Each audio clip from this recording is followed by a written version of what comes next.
Welcome to Is It Propaganda? Yep. Today we're looking at the ABC because you're probably thinking, but the commercial network, Sean, they clearly have a commercial motive, so they could be propaganda, but the ABC, that's supposed to be, yep, it's propaganda. The ABC is also propaganda. Exhibit A on episode 1 of Is It Propaganda? Yep. Pauline Hanson says she doesn't regret being interviewed by controversial far-right commentator Tommy Robinson. Firstly, setting up a false expectation that Pauline Hanson would ever regret talking to a fellow racist. No, she would not. This is not news. News is supposed to be something that's unexpected, not bear shits in woods, bear shits in Tiger Woods golf bag. Tell me about that. I don't need to know if a bear shits in a wood unless I'm walking in the direction of said shit and you saw it before me. You better tell me. Political reporter Claudia Long joins us now with more from Parliament House in Canberra. Claudia, tell us about the criticism that Pauline Hanson has copped over this and what she has had to say in response. So to cover up the facade that this story has any substance whatsoever and affects you or the public in general is covered up immediately by them voicing the criticisms from both sides, as in saying, hey, we're being fair here. Fair on what? This isn't a story.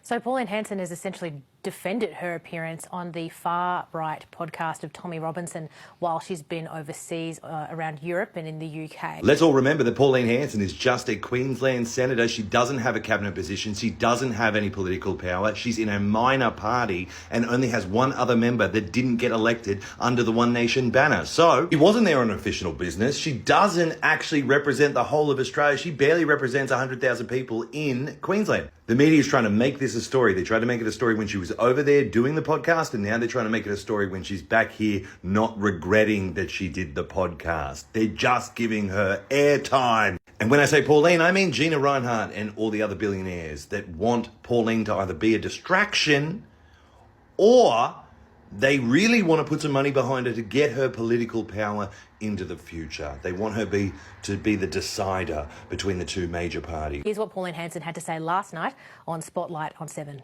I'm not going to back away from this whatsoever. This is a telltale sign of propaganda when reporters report on other reporters reporting on this report. And it just goes circular like this. And they're not actually saying anything new, but they're saying people are reporting that other people are reporting on this report. So Pauline Hanson has put up a video saying that she is against the White Australia policy. Now, the reporters go on to say that she mentions that the immigration problems in Australia started in 1973. Now, that coincides with the ending of the White Australian policy in 1973.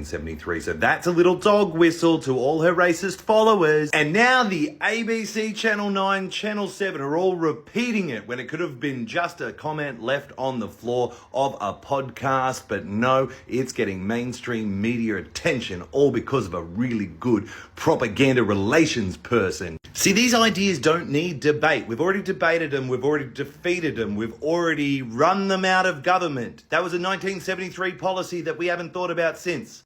Dead ideas like this don't come back because of debate. They come back because of exposure. We don't need to debate this idea. It's already been debated. We don't need it exposed again. It's over. So yes, even the ABC peddles this propaganda. Even if they don't want to do it, even if they don't intentionally do it, they do it because the reporters are reporting on the report that someone's reported on. Hey, remember when Australia was like you? And by golly, that is more important than any sort of news happening today. The question, is it propaganda? Yep, it's propaganda.